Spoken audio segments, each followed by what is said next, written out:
morning, and welcome to another episode of Hard Factor. It is Friday, September 20th. It is Florida Man Friday. Once again, hope you guys are ready. I'm ready. I'm so ready. Yeah, me too. But before we get going, I just wanted to say real quick that we're thinking about all the people in Southeast Texas who are being flooded right now. Hopefully, the recovery is quick and the floods don't come again for a long time. So our thoughts and prayers are with you. But after, that's the same area that got hit with Maria, I think it was, or the 2017. It's been tons Harvey. of hurricanes. Yeah, tons of hurricanes recently. Harvey. Last couple of years, lots of flooding. So just thoughts and prayers with them. But after that, we're going to move right into the news buffet of all Florida Man headlines, and I'll get us kicked off with the first one. 1 second here. All right, a new documentary is coming out on October 4th about Wrinkles the Clown. And So you're saying like we should know who Wrinkles the Clown is. Well, for those who don't know, Wrinkles was a viral internet video sensation from 2015, and he's basically an urban legend, evil-looking clown who will show up and scare people on demand in Southwest Florida. So you call Wrinkles, there's like stickers of him on trash cans and shit, and you call him up and he'll scare your kids for you. The most famous video, yeah. Have you seen it, Mark? I saw the trailer. He's got his own trailer for the documentary. For the documentary. Yeah, no, I wouldn't go near his physical trailer. No. The guy is mysterious. Nobody knows who he is. The most famous video is of him emerging from below a little girl's trundle bed. Like he was in the slide away bed in the bottom, and he like creeped himself off, like out, and then like came out like next to the sleeping little girl, and it was captured on nanny cam. But to his defense, I mean, that's a clown's natural habitat for sleeping is under the bed, in a trundle bed, Right. tucked under.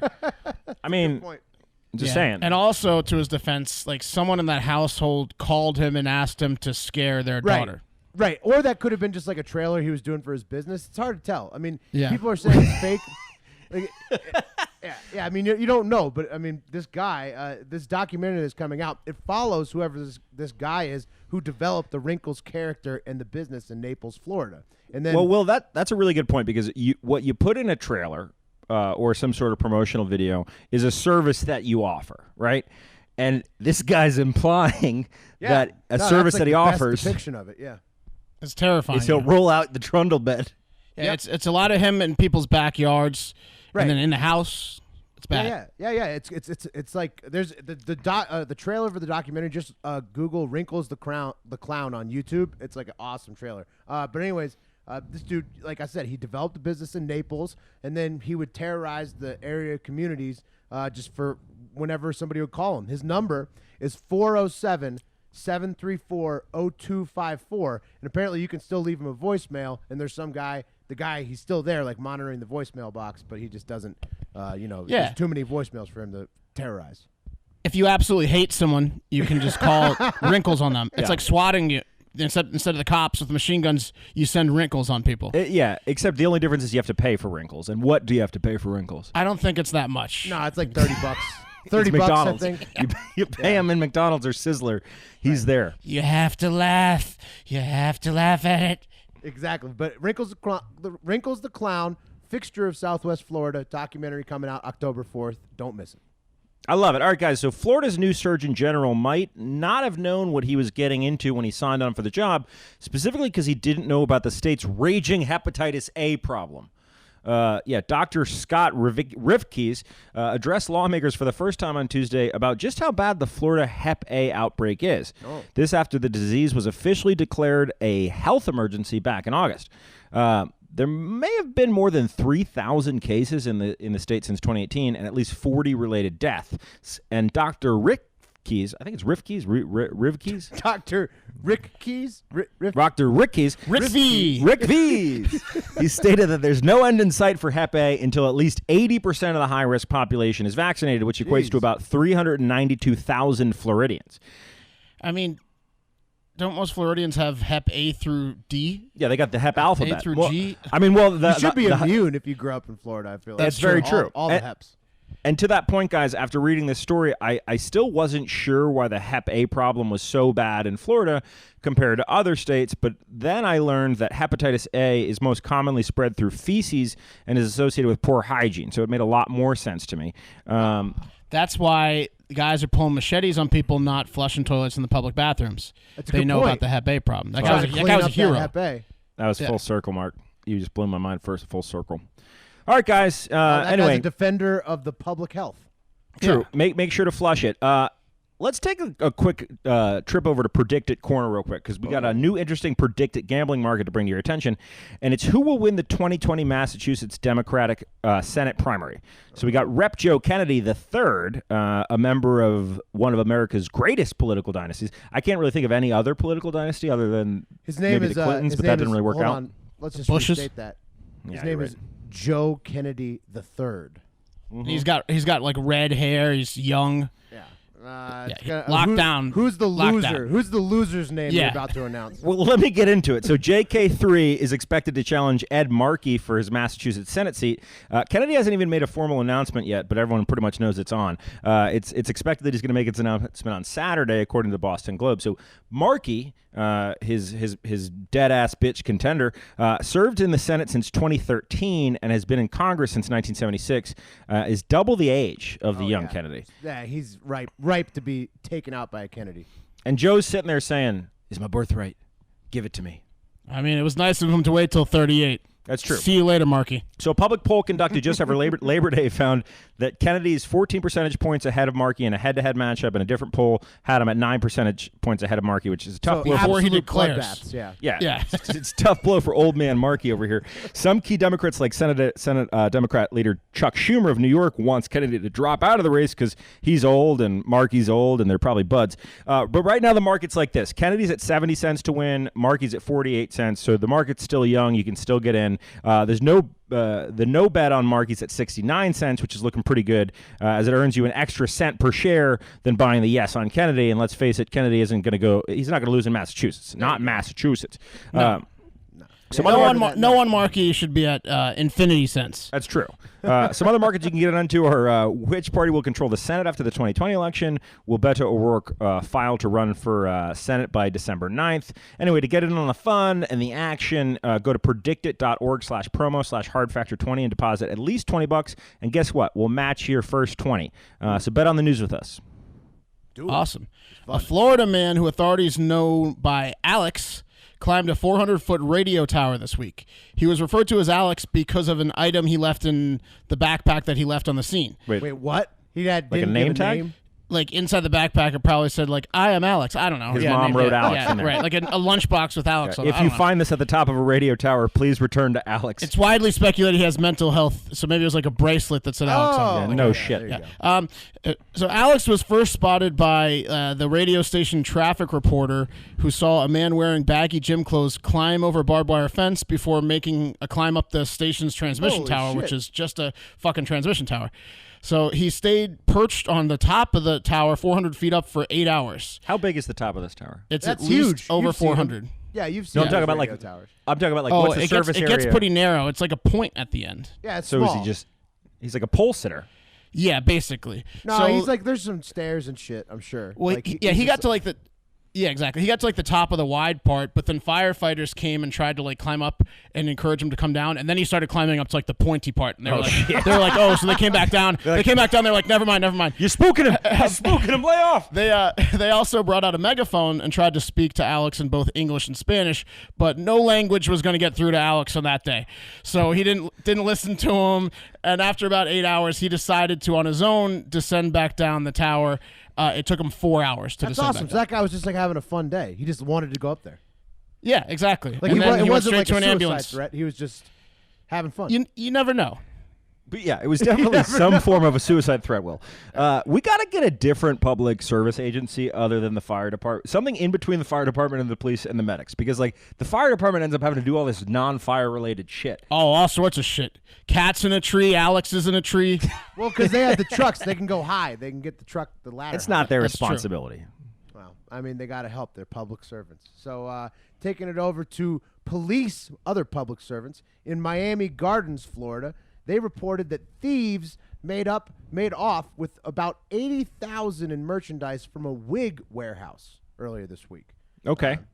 Yeah, so That must have been all the wigs. right. You would think, but no. The owner of Prime Trading Hair and Wigs told detectives that he got the alarm overnight on Tuesday that the warehouse had been broken into, and he also said that some of the products are worth up to $800 a piece. Which how can a fucking wig be $800? Real human hair. Well, that's why. Because there's real human hair. It better be real fucking gold if it's going to be. This makes me want to go get Rogaine yesterday. Right. To start a new business on your dome? Yeah, no, Can just you for make- myself. Can you make money off of back hair? Because if you could, I would be a fucking billionaire.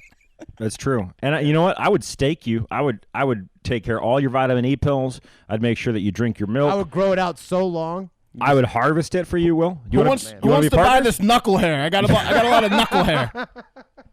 Anyways, somehow these fucking things were $800 a piece. Also, clearly an inside job because the thieves appeared to know exactly what they were doing when they were in the warehouse. They were not there for more than 5 minutes, and they backed the truck up exactly where they needed to go to get all these $800 wigs out from. Yeah. Also, They got the nicest wigs. yeah. Also, nobody's been caught, from what I can tell, and insurance has covered all the charges. So, Well, they stole disguises, so I don't know how you're going to catch them. So if no one's quit good point. or been fired recently, it was like the owner. Right. Maybe check back with the owner. Yeah, the owner who seriously regretted getting in the wig business. Right, he was bragging about how expensive the stuff was that was stolen. His only way out was the insurance payout. Yeah. So maybe check back in with him. Anyways, enough about wigs. You know who doesn't need a wig? Anybody wearing an MVMT watch, Everscroll glasses, or MVMT sunglasses. No matter how thin your hair is like mine, or maybe you have a bald, misshapen, ugly head. It doesn't matter.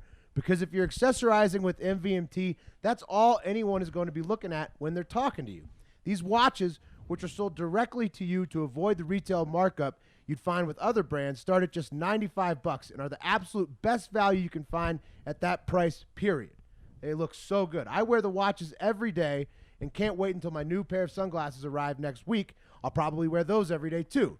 And so right now, you can get 15% off today with free shipping and free returns on everything in the store by going to mvmt.com/factor. See why MVMT keeps growing. Check out their expanding collection. Go to mvmt.com/factor. Join the movement.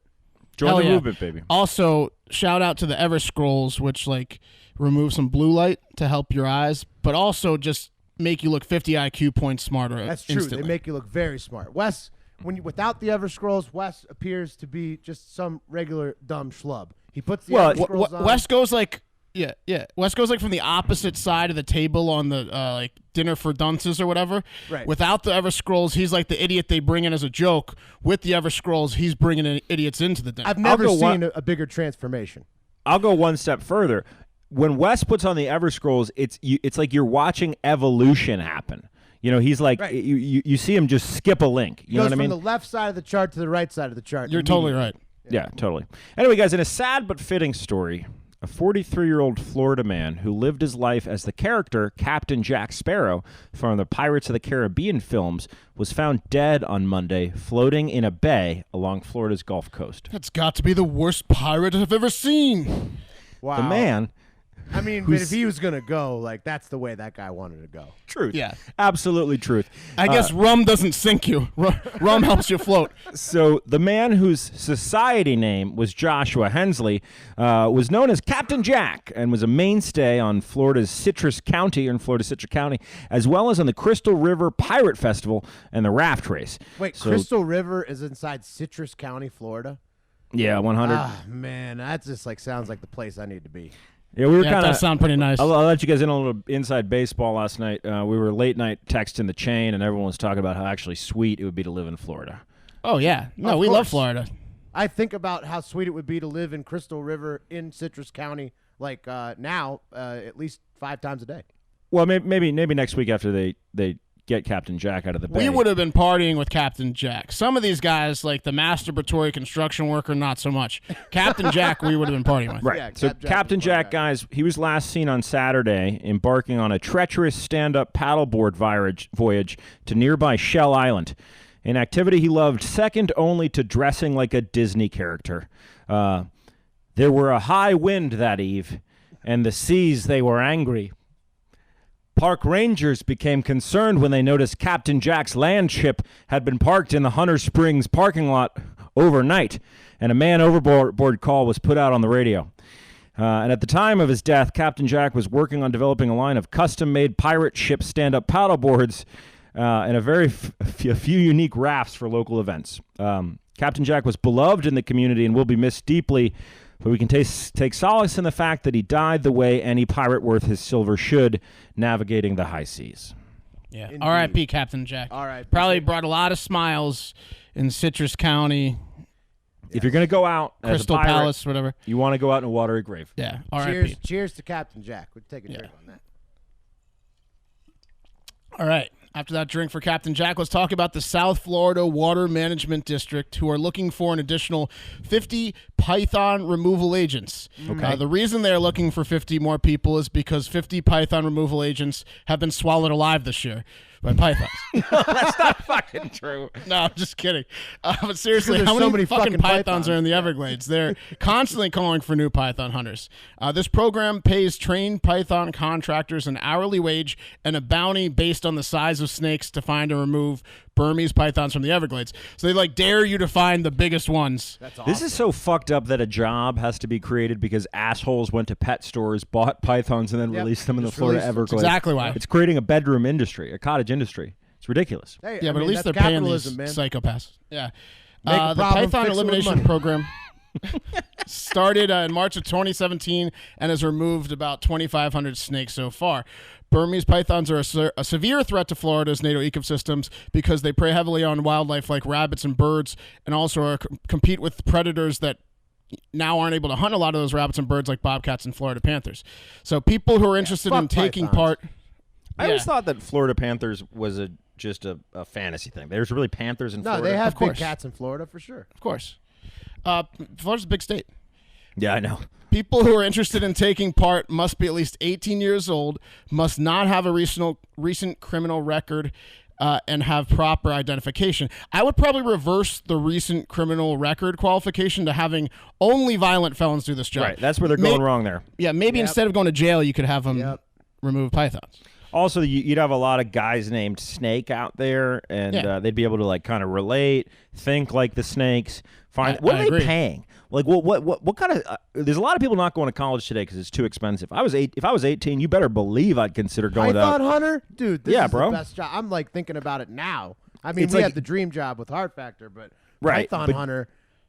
It's Can you Hang on, imagine? we also have to shout out a listener, Jen, was at a strip club recently with a friend who has a face tattoo, and they got discriminated on because of the face tattoo. I think that this is the perfect job for people with face tattoos or neck Oh, tattoos. yeah, Python You hunter, don't natural- discriminate against those people. Also, natural do you, career path. do you know about the motorcycle helmet effect? Like when you walk into a bar with a motorcycle helmet, people know you're mean business. Like Or it- you're going to shoot the it place get- up with machine guns. No, I mean it just gets you laid. Okay. Imagine walking into a bar with a fresh pelt of pythons that you just Oh, murdered. yeah, Python that's- skin ooh. wrapped around your Oh my God, bicep. like 6 of them. Yeah, you haven't had time to harvest. You're stopping off for a pint on the way home before you turn in your bounty. People are just so turned on, they're breaking their glasses in their hands. Like, anyways, if you're insane, sign up for that program. Yeah, that would be that's awesome. All right, a bit of national headline news mixed in with Florida here, as a 31-year-old Florida man, Daniel McMahon, is facing federal charges for willful interference with a candidate in Virginia after cyberbullying a black man named Don Gathers, who was running for city council in Charlottesville, Virginia. Okay. So, it's a bit of a mouthful there. Right. So McMahon was in Florida.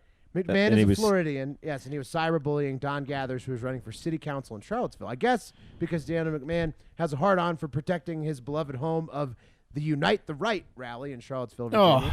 So he was doing the cyberbullying from the comfort of his racially charged laptop fingers in Florida, and then it drove him to threaten and intimidate this black candidate from afar. But he's an idiot, though, because he can pretty much say any hate speech he wants, and it's all protected by the First Amendment, except for when you threaten bodily harm, and then you get a federal charge for it. So there you go. So you shouldn't be racially cyberbullying anyone anywhere, but Charlottesville's like hypersensitive this That's right true. now. Like, what an idiot. I also think if you're gonna hate in close proximity. Don't hate from far away. You know what I mean? Well, I mean, it's definitely a little bit more cowardly if you ask me. Anyways, he may have actually gotten what he wanted because Don Gathers is no longer running.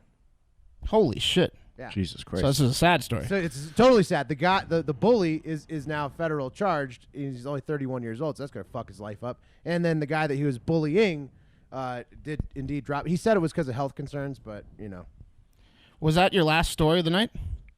I'm ending it on a downer. I'm sorry. Okay. Well, I'm going to pick it up for you guys. Should have put that one up front. I know you guys have some good ones to close us out. All right, so. good. Yeah. This is this next one really it's a think piece. So 42-year-old Jason Brian Goff, who is a janitor at Clay High School in Green Cove Springs, Florida, has been unjustly charged by the police with hiding a camera in the girls' locker room. And to be clear, guys, I'm not saying that the charges are unjust because he didn't do it. He more than likely did it. And I'm not saying that the charges are unjust because filming teenagers without their knowledge at your place of business shouldn't be illegal. It should absolutely be illegal, and it's a disgusting crime. This is going to end dark, isn't it? I'm saying it's unjust because Goff simply can't help himself. He's a high school janitor. It's in his DNA. A criminal complaint was. I don't know. You know, R.A. from Spittin' Chicklets was a high school janitor for like several years. Why do you think he isn't anymore? Because he got too tempted. Yeah. He got too tempted. He got out. It was a moral dilemma. Guys, a criminal complaint was filed after high school, but I think it was a school. Right. Yeah. A criminal complaint was filed after two female students reported a suspected camera in the locker room, and officials found a cell phone taped to the inside. And officials immediately, without any investigation, arrested the janitor. Well, pretty close, but they found a cell phone taped inside the walls of an unassigned locker, and I think calling it an unassigned locker is wrong because the locker was assigned. It was Jason Goff's locker. On the phone, investigators found footage of girls changing, along with a shot of Goff's school ID badge, in addition to selfies of Goff, probably making a satisfied face. Wait a second. They also found a ton of dried semen in the locker. Well, he was a janitor, and I'll get to that. So it was an unoccupied locker. I mean, unoccupied to the girls. Okay, he found it. Okay. Jason claimed it and used it for his own purposes. No, I get what happened. You get it. Okay. All right, guys. I want to make this really clear. Asking high school janitors to not set up hidden cameras where students are undressing is like asking 2006 Lindsay Lohan to not blow everyone. It's a disease. I would have been more concerned if there wasn't evidence of Goff hiding cameras in the girls' locker room. I would have thought something was wrong with him. It's the high school's responsibility to not give Goff or any janitors unsupervised access to the girls' locker room under any circumstances. How would you do that? No. Well, yeah, they knew this when they hired him, Will. That's my point. And I'm not saying Goff should get off scot-free. I think his punishment should be going back to his job as a high school janitor. Wow. So you just took a shit on high school janitors? Yeah, I'm just saying they got a tough job. My feeling is there's probably most of them don't film people undressing. Yeah. I'm gonna go with Will. But you know why? 99.9% of them don't have the desire to do this. No, they all have the desire. No, they just don't do it because most high schools have the protocol to not allow unsupervised access to the locker rooms. Agree to disagree. Yeah, okay, part of the gig. Ending with the no, it's not. Okay, ending here with the only story we really could end with today. A Florida couple that were detained in the back of a police car for DUI didn't let the back of the cruiser kill their vibe and decided to have sex in the cop car. Ooh. Yeah, I mean, awesome. At that point, fuck it. Do you need any more details? I can give you more details, but do you need any? I want more details, but I want here's to know why. their age because I want to know a name that I can possibly Google. Sure. A Nassau County deputy arrested 31-year-old Aaron Thomas and 35-year-old Megan Mondanaro on DUI charges. All right. And you may be wondering why both Aaron and Megan were cuffed and arrested for DUI. Were they both driving the car? Was it a driver ed car with two sets of steerings and like pedals? Did they both have a hand on the wheel? Exactly. No. Are they in weren't. shape? Is what I'm wondering. Well, sort of. I want to guess. Was Aaron was Megan on a bicycle being dragged by the car Aaron was driving? You're halfway there. They were both on bicycles. Come on. So the deputy saw the couple riding bikes with no lights in the middle of a busy road at nighttime, and then after they narrowly escaped being hit by a car, he pulled them over. He was like, "Hey, what the fuck?" And then he said they reeked of alcohol and bloodshot eyes. So well, if he you're cuffed riding them. a bike in the middle of the night, do you think you're not drunk? I mean, the only Right. people who are riding bikes at night are fucking hammered. If you don't have lights. I imagine that they would have been off scot-free. It was the fact that like they're basically getting hit by cars that something had to be done. That's true. So the officer said, while I was outside of my patrol vehicle, Megan and Aaron took their clothes off and started to have sex. When I opened up the door to stop them, Aaron was naked and Megan had her pants by her ankles. Why would you stop them though? Like they make those back seats jizz hosable. on You don't your want to back clean that seat. up. Yeah. No, they're exactly, hosable. Will. They're hard plastic specifically for that We reason. don't want to have don't to want hose it people- off. You don't want people banging in your car. I think cops would love to hose it off because it'd give you an excuse like, I'm gonna be. no you guys way. go in this car. I gotta hose off No the way, back that's seat. like You extra could just make that paperwork. up Why anyways, would you want yeah. to do that? So anyways, Aaron Thomas, while being removed from the vehicle by the deputy, was able to wiggle his naked body free from the grasp of him because he probably didn't want to get too close to his boner, and then he took off running. He was later caught behind a Cold Stone Creamery with like his cuffs halfway removed, naked. Hold on. Let's talk about that for a second. I've never run full speed with a boner. I've made like a couple football moves with a boner, but never a full speed run. Yeah, you can just definitely feel slapping. it. You can definitely feel it shifting. You know, like it. Just slapping around, hitting thighs and stomachs. They both recently have spent 2 months each in jail, one for assaulting a police officer and one for a parole violation. So now they will go back and get to spend some quality time with their friends in jail, which is nice. So it's nice. ending on a nice story. And that's going to do it for Hard Factor. We love you guys and very much appreciate your support. Please, if you don't already, follow us on Facebook, Twitter, Instagram, and YouTube, and continue to spread the word to people that may not know about Hard Factor. We got a lot of support from you in the past few days, as I guess the mention of free stickers really got you all riled up. And we received about 100 DMs on Twitter and Instagram telling us you love the show and you also love free stickers. So guess what? All of you that DM'd are getting free stickers, and that's cool, but most importantly, have a great fucking day and weekend.